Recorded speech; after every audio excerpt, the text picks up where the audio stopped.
పరిస్థితిని ఆయనను వెంబడించగా ఆయనను వెంబడించగా ఆయన వారిని చేర్చుకొని దేవుని రాజ్యాన్ని గురించి వారితో మాట్లాడుచు స్వస్థత కావలసిన వారికి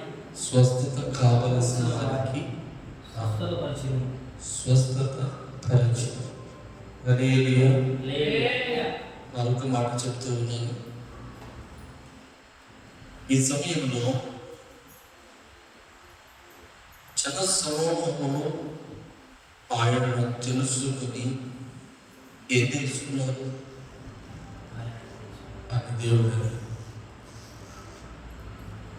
ఆయన దేవుడిని జన సమూహము తెలుసుకున్నారు.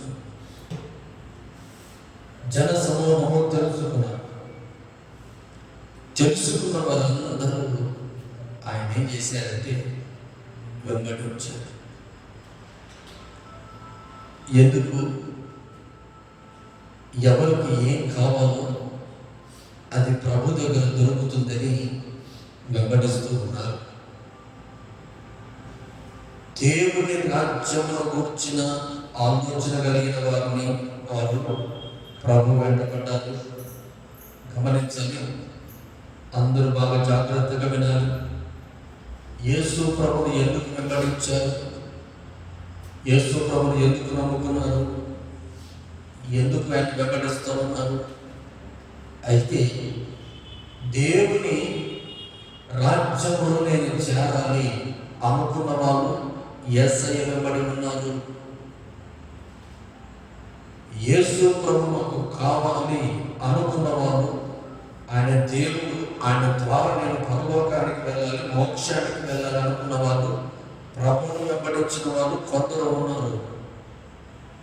మరికొందరు ఉన్నారండి, అనారోగ్యం చేత, దయ్యముల చేత, బలహీనతల చేత, సమస్యల చేత, దుష్ట దురాత్మల చేత పట్టి పీడిస్తున్న వారు ప్రభువును వెంబడిస్తున్నారు. ఈ గుంపులో మరికొందరు ఉంటారు.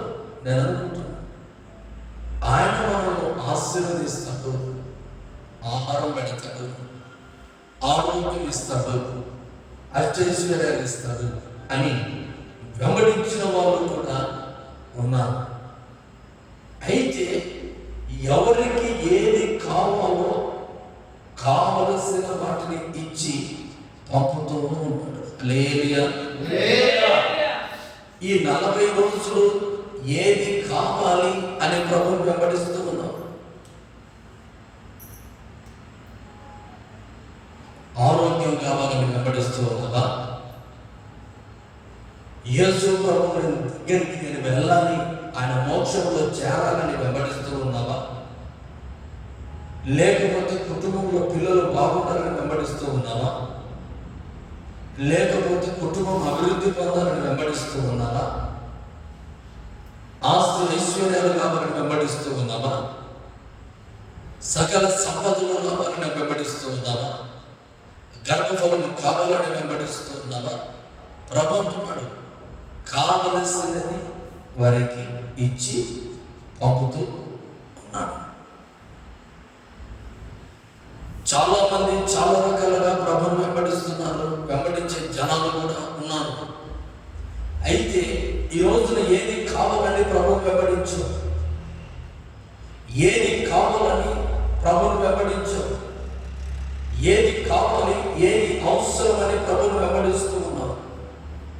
ఈ రోజున చాలా మంది అంటున్న మాట, మరికొందరు యేసు ప్రభువును నమ్మితే గొప్ప వాళ్ళు అవుతాం, మా కటిక దరిద్రత పోతుంది, దేవుడు మాకు బలము చేకూరుస్తాడు అనుకుంటున్నారు. అసలు ఒక వ్యక్తికి సమస్తము ఎలాగ సమకూడబడుతుంది? ప్రతి ఒక్కరూ చింతిస్తూ ఉన్నారు. మీ చింత యావత్తు నా మీద వేయండి. హల్లెలూయా. దేనికి మీరు చింతిస్తున్నారో తెలియదు. ఆయన వెంబడి వెళుతున్న వారిలో అనేకులకు చింత, దిగులు కూడా ఉంది. ఈ రోగం పోతుందో బాగోతుందో బాగాను దేవుని వెంబడిస్తూ ఉన్నాం. నాకు మేలు కలుగుతుందో లేదో, మేలు కలుగుతుందో లేదో, మేలు కలుగుతుందో లేదో, మేలు కలుగుతుందో లేదో, ఏమవుతామో, ఎలా ఉంటుందో భయపడుతూ వెంబడించిన వాళ్ళము చాలా మంది ఉన్నాం. అయితే దేవుడు అంటున్న మాట ఏంటంటే, ఈ జనాలలో కొందరు ఏంటి వెళ్ళారంటే, దేవుడు నమ్ముకుంటే నాకు సకలము సంపదలు కలుగుతాయి అని కొంతమంది వెంబడించినట్లుగా గమనిద్దాం. మత్తయి సువార్త 6వ అధ్యాయం మత్తయి సువార్త 6వ అధ్యాయం 25వ వచనం. 6వ అధ్యాయం మత్తయి సువార్త 25. అందువలన నేను మీతో చెప్పున్నదేమనగా, ఏమి తిందమా, ఏమి త్రాగుదమా,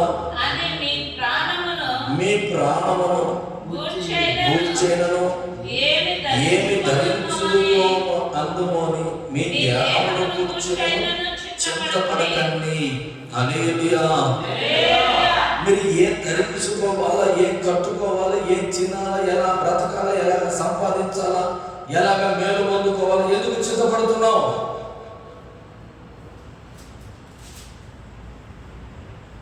ప్రభువును వెంబడిస్తున్న వారలారా, ఆయన వెంబడిస్తున్న నేను ఏమి తినాలా, ఏమి ధరించుకోవాలా, ఎలా బ్రతకాలా, ఎలా ఇల్లు కట్టుకోవాలా, ఎలా నా జీవితం బాగుపడాలా, ఎలా నేను మేలు పొందుకోవాలని ప్రభువును వెంబడిస్తూ ఉన్నావా? ప్రభు మనతో మాట్లాడుతూ ఉన్నాడు. ఎందుకంటే అక్కడ ఒక మాటలు అక్కడే ప్రభు రాసి ఉంచాడు. ఆహారం కంటే ప్రాణము, వస్త్రం కంటే దేహము గొప్పవి కావా? ఆకాశ పక్షులు చూడండి, అవి విత్తము, కోయవు, కొట్లలో కూర్చుకునవు, అయినను మీ పరలోకపు తండ్రి వాటిని పోషించుచున్నాడు. మీరు వాటి కంటే బహు శ్రేష్ఠులు కాగా. హల్లెలూయా. ఆకాశ పక్షులు చూడండి, అవి విత్తవు, కోయవు, కొట్లలో కూర్చుకునవు, ఏం తినాలో, ఏం ధరించుకోవాలి, ఎలా బ్రతకాలని ఆలోచన చేయవు. ఆలోచన చేయని వాటినే విత్తకుండా, కోయకుండా, ఏది లేని వారినే నేను, అటువంటి పక్షులను నేను ఆకాశంలో పోషిస్తూ ఉన్నాను. వాటికంటే మీరు నాకు శ్రేష్ఠ మంచివారు కారా? వాటికంటే మీరు మేలైన వారు కారా? వాటికంటే మీరు శ్రేష్టమైన వారు కారా అని ప్రభు మాట్లాడుతున్నాడు. ఈ రోజున ఆకాశ పక్షుల కంటే, సమస్తము కంటే దేవునికి ఇష్టమైన వారు ఎవరు అంటే భూలోకంలో తన భక్తులు. హల్లెలూయా. ఆయన భక్తులు చాలా ఇష్టం. భూలోకంలో అంటే ఆయనకు చాలా ఇష్టం. అంటే వాటన్నిటిని నేను పోషిస్తాను, నీకు కూడా ఏమి కొదవ లేకుండా నేను నీ కుటుంబాన్ని నడిపిస్తాను. హల్లెలూయా.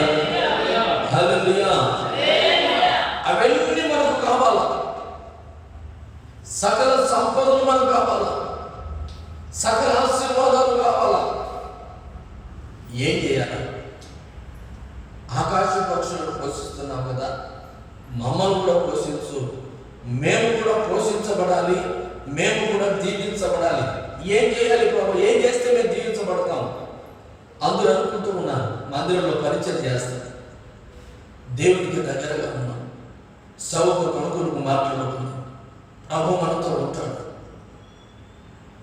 అయితే ఈ లోక సంపదలో ఒక వ్యక్తికి వెంటాడాలి అంటే, భూలోకంలో ఏది వెంటాడితే నీ కుటుంబానికి సకల సంపదలు వెంటాడతాయి. దేవుని వెంబడిస్తున్న వారులాగా ఆరోగ్యం కావలసిన వారు వస్తూ ఉన్నారు, ఆరోగ్యం పొందుకొని వెళ్తున్నారు. దేవుని రాజ్యం గురించి దేవుని రాజ్యం గురించి ఎదిగిన వాళ్ళు ఉన్నారు. అయితే లోకపు ఆశీర్వాదాలు కావాలంటే ఏం చేయాలా? అదే అధ్యాయంలో ఉంటుంది. 22వ వచనాన్ని చదువుతాం. దేహమునకు దీపము కన్నే కాదు, 6వ అధ్యాయము 22వ వచనం. ఇవన్నీ మీకు కావాలనని మీ పరలోకపు తండ్రికి తెలియను. అదే అధ్యాయంలోని 22వ వచనంలో ఉంటుంది.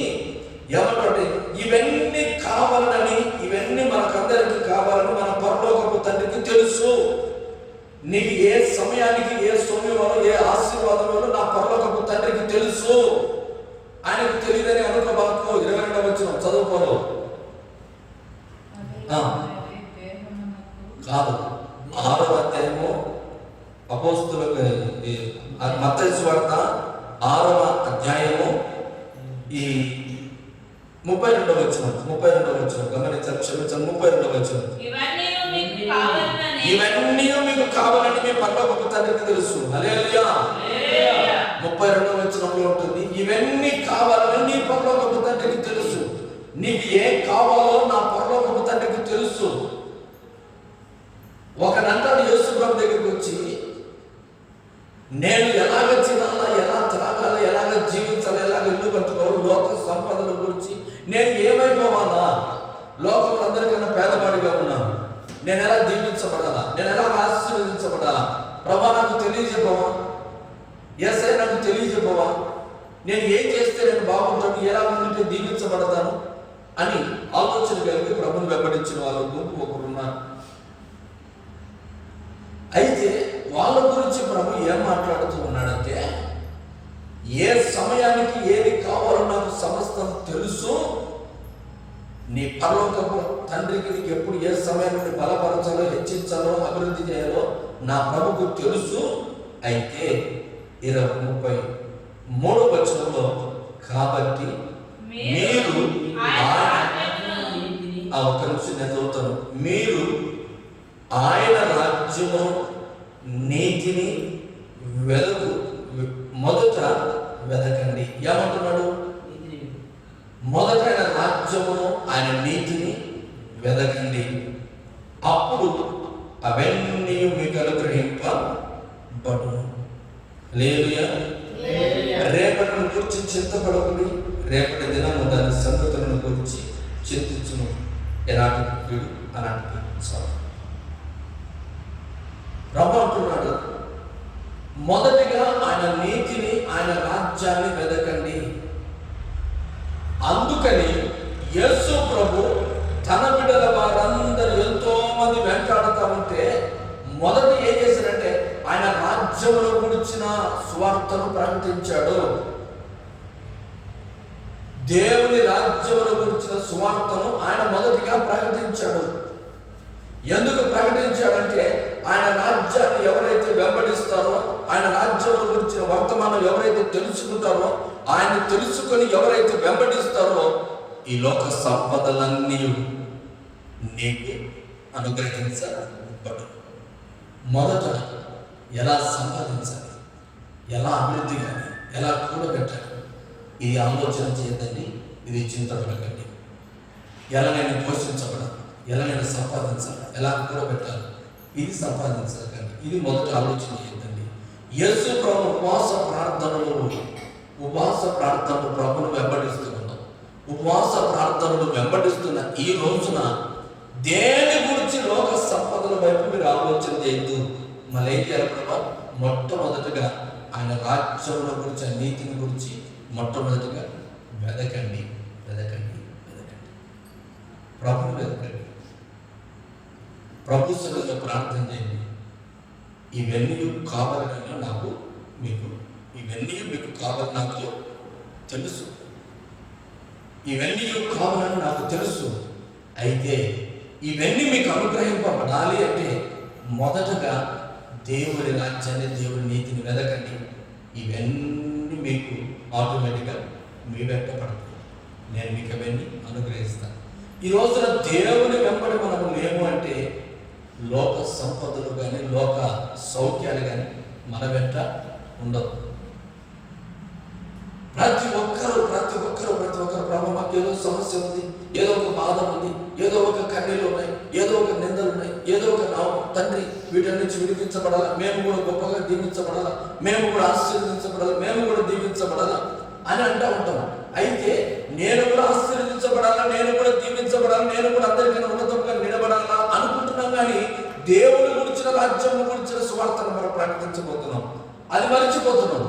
ఆయన వెంబడించాలని మర్చిపోతున్నాం, ఆయనతో ప్రార్థన చేయాలని మర్చిపోతున్నాం, ఆయన సన్నిధికి రావాలని మర్చిపోతున్నాం. మర్చిపోతున్నాం. ఆయన సన్నిధిలో పరిచయం చేయాలని మర్చిపోతున్నాం. నిజముగా అసలు ఆయన దేవుని మందిరమును ఊడ్చే మర్చిపోతూ ఉన్నాము. కానీ మనకేం కావాలా?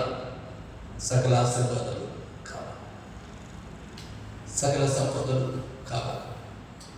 ఈ రోజున ఎవరికి ఇవన్నీ కావాలని నాకు తెలుసు, మరి ఎందుకు ఇవ్వలేదు ప్రభా? ఇవన్నీ మీకు కావాలని తెలుసు. ఆకాశ పక్షులు చూడు, అవి విత్తము, కోయము, అవి వడకము, ఏమి చేయము, వాటిని నేను పోషిస్తూ ఉన్నానంటున్నాము. మీరే నాకు శ్రేష్టమైన వారు అంటున్నాము. అయితే నేను వారం వారం దేవుని సన్నిధిలోకి వస్తూ ఉన్నాను కదా, దేవుని మందిలో ప్రార్థన చేస్తున్నాను కదా, వెళుతూ ఉన్నాను కదా అంటున్నాను. అయితే దేవుని వెంబడించిన నీవు పెదవులతో మాత్రం స్తుతిస్తూ ఉన్నావు, హృదయంతో స్తుతించలేదు.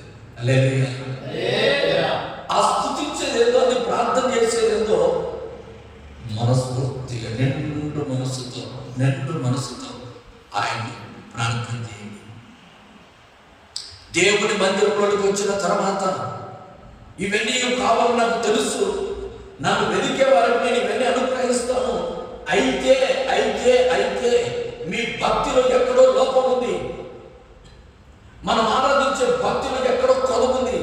మనం ఆరాధించే భక్తులు ఎక్కడో లోపం ఉంది కనుక ఇవన్నీ కావలసింది, ఇవన్నీ నేను అనుగ్రహిస్తానన్న దేవుడు మనకెందుకు ఇవ్వలేదు ఈ రోజున? గమనించుదాం ఈ మాటలు. ఇవన్నీ కావాలని నా దేవుడికి తెలుసు, అయినా మనకెందుకు ఇవ్వలేదు? అనుగ్రహిస్తానంటున్నాడు. మీరు మీకంటే నాకు శ్రేష్టమైన వారు భూలోకంలో ఎవరు లేరంటున్నాడు. అయితే మనము దేవుని సన్నిధికి వస్తున్నాము, ప్రార్థన చేస్తున్నాం, మనం ఎందుకు పొందుకోలేకపోతున్నాం? మొదటిగా అన్నాడు, మొదటిగా లోక సంపదల వైపు వెళ్ళదు. దేవునికి తెలియదా? అన్ని చూస్తూ ఉంటాడు, తెలియదు ఆయనకు. హల్లెలూయా.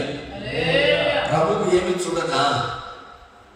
ప్రార్థన జరుగుతూ ఉంది, ఇక్కడ ప్రభు సన్నిధిలో ప్రార్థన జరుగుతూ ఉంది, ఆశీర్వదించబడుతున్న మాటలు వినబడుతూ ఉన్నాయి. పలానా రోజున ప్రార్థన కూడిక అంటున్నాం. కానీ మందిరానికి వచ్చేవాళ్ళు ఎంతమంది?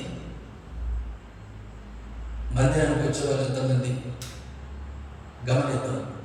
రెండవది, దేవుని సన్నిధిలో ప్రత్యేకమైన కూడిక ఏర్పాటు చేసాము. ఆ రోజున దేవుని మందిరానికి వచ్చే వాళ్ళు ఎంతమంది? మొదటిగా నన్ను వెతకండి అంటే యేసయ్యను వెతికేవాళ్ళు ఆ రోజున ప్రత్యేకమైన కోరిక ఒకటి, ప్రార్థన కోరిక. నా మొదకబో అయ్యా నాకు పని ఎందుకు కుదరలేదు, రైట్లే. కానీ మరొక వారాలు 2-3 రోజులు చూస్తే 2-3 రోజులు ఇంటి దగ్గరే కూర్చొని వ్యవహారాలు చేసుకుంటూ, వారితో వీరితో కాలక్షేపం చేస్తూ, బంధువులు పిలుచుకొని వచ్చి లీవులు పెట్టుకొని ఎక్కడ పని పోకుండా కాస్తంత గడిపిన దినాలు లేవా? ఉన్నాయి. కానీ దేవుడికి చూచి ఉండడా? చూచి ఉంటాడు. అరే, నాకంటే, నా మందిరం కంటే నేను నిన్ను ఆశీర్వదించాలని కోరుకుంటున్నాను. నాకు ఒక్కరోజు నీవు నెలలో 1 రోజు 2 రోజుల ఒక్కరోజు దేవుడు నాతో గడపడానికి సమయం లేదు. ఇవన్నీ నీకు అనుగ్రహించబడాలి. ఏదో చుట్టుగా ఆదివారం ఆరాధన 2 గంటలు 3 గంటలు కూర్చుంటూ వాటికే బరువుగా, వాటికే ప్రయాసగా, వాటికే ఇబ్బందిగా, ఎప్పుడెప్పుడు ఇంటికి వెళ్తామని ఆలోచనతో ఉంటాం. అయితే ఎప్పుడెప్పుడు మందిరం వెళ్తే ఇంటికి వెళ్తామా? హృదయ రహస్యాలు అడిగిన దేవుడు. హల్లెలూయా. ఇవన్నీ మీకు కావాలని నాకు తెలుసు. మొదటిగా నన్ను వెదకండి. అంటే ఈ రోజున ప్రభువును ఈ ఉపవాస ప్రార్థన దినములైన జరుగుతుంది. ఉపవాస ప్రార్థన దినములైన దేవుని సన్నిధికి సమయానికి ప్రభువును వెతుకుదాం. హల్లెలూయా. హల్లెలూయా. హల్లెలూయా. దేవుని ప్రియ దేవుని బిడ్డలారా, లోక సంపదలన్నీ కావాలని ప్రభువును వెంబడిస్తూ ఉన్నావా? లోక ఆశీర్వాదాలు కావాలని ప్రభువును వెంబడిస్తూ ఉన్నావా? లోకము దీవెనలు కావాలని వెంబడిస్తూ ఉన్నావా? ఒక మాట చెప్తా. గెహాజీ కేవలం ప్రార్థన చేసుకుని సౌకు దగ్గర పరిచారకుడు గెహాజీ పరిచయం చేస్తూ ఉన్నాడు. ఈ మాటలు మనం ముందు చెప్తా.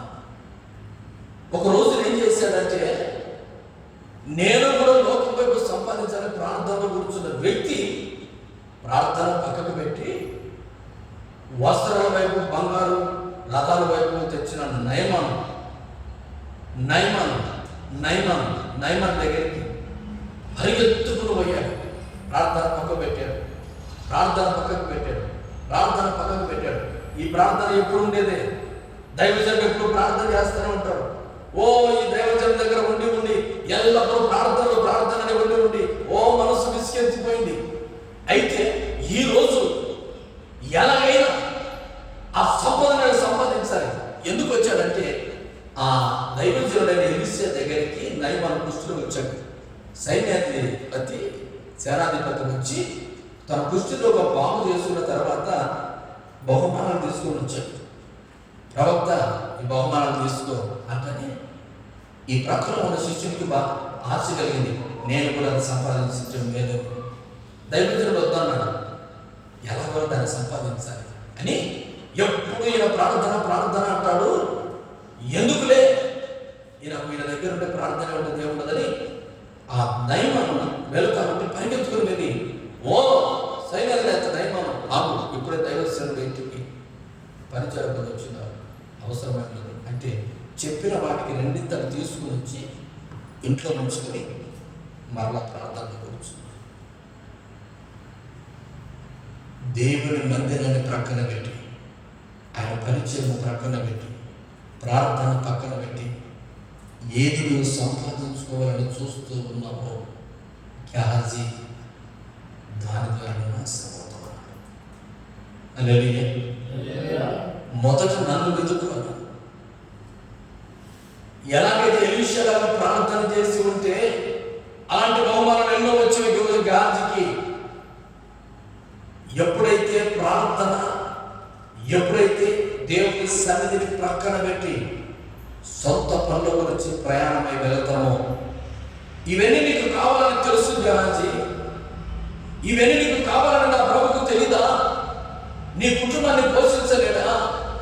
ఆకాశ పక్షులు పోషిస్తున్న దేవుడు నన్ను పోషిస్తాడని ఒక విశ్వాసం ఎక్కడైంది గెహాజీ. ఇంత భక్తి చేస్తున్నావు, దైవజనుడి దగ్గర ఎలా ఉన్నావు? ఒక దైవజనుడి దగ్గర ఉన్న, ఒక సంఘంలో ఉన్న దేవుని నమ్ముకొని దేవుడు అని ఎరిగి, యేసుక్రీస్తు ప్రభువు దేవుడు అని ఎరిగి బాప్తిసం తీసుకున్న సన్నిధిలో ఉన్న మనము దేవుని వెంబడించాల్సింది ప్రక్కన పెట్టి లోకపు సంపదల వైపు పరిగెత్తుతూ ఉన్నాము. ఆ సమయాన అక్కడే నిలబడ్డాము. ముందు ఆశీర్వాదం కనిపించడం లేదు. అందుకే ఇవన్నీ కావాలని పరలోకపు తండ్రికి తెలుసు. మొదట నన్ను వెతుకున్న ప్రార్థన సమయంలో, దేవుని వెతకవలసిన సమయంలో దేవుని ప్రక్కన పెట్టి లోకంలోకి వెళుతున్నాం. మిగిల్చబడిందా? ఎన్ని రోజులు దేవుని మందిరంలో ప్రార్థనలు ఎదురు వచ్చామండి.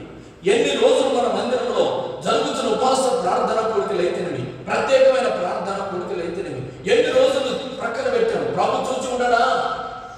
ఇవన్నీ కావాలని నాకు తెలుసు, అయినా నన్నే ప్రక్కన పెట్టావు. ఎలా సంపాదించుకో చూద్దాం. ఈరోజు నా ప్రభు సన్నిధిలో పెడతారా? ఆయన నీతిని, ఆయన రాజ్యమును మొదట వెదకండి. ఇవన్నీ మీకు అనుగ్రహించబడదు.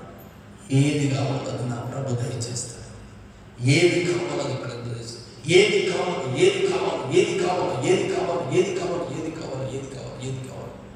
అయితే ఏది కావాలో అది ఇవ్వాలి అంటే గెహాజీ ఒక్క అవకాశం చూపించాడు. గెహాజీ నిలబడతాడు, ప్రార్థన నిలబడ్డాడు. చూద్దాం, ఒక పరీక్ష పెడదాం, రెట్టిపోయిన ఆశీర్వాదం చూపిద్దాం. నిలబడతాడా లేదా? ఇవన్నీ నేను దేవుడు అనుగ్రహించకపోతే ఏది కానీ మనకు రాదు. దేవుడు నిలపాలనుకుంటే నిలుపుతాడు, ఆశీర్వాదం ఇవ్వాలనుకుంటే. అయితే ఆ నిలిచే ఆశీర్వాదం కొరకు ఎన్నో పరీక్షలు ఉంటాయి. ఆ పరీక్షలకు నిలిచి నిలబడగలిగితే లోక ఆశీర్వాదం మనకు సొంతమవుతాయి. ప్రభు సన్నిధిలో ఉన్న దేవుని ప్రియ బిడ్డలారా, ఈరోజు ఈ వాక్యం వింటున్నారు.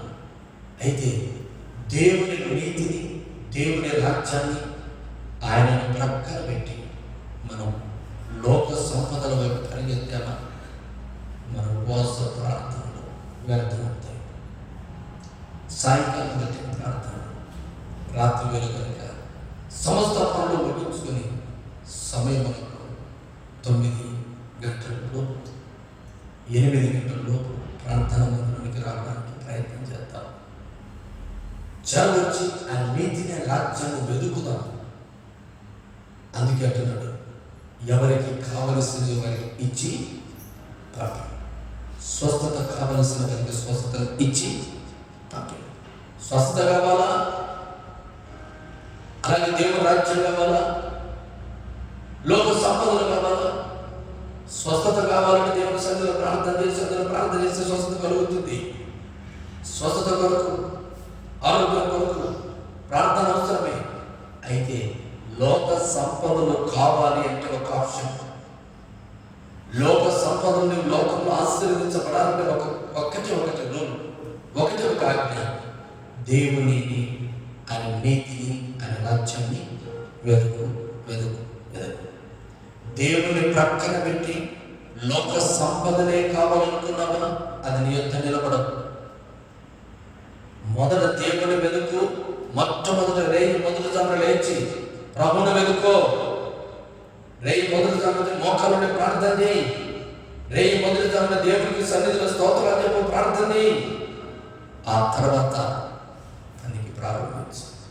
మొదట ఎవరికి స్థానం? దేవునికి.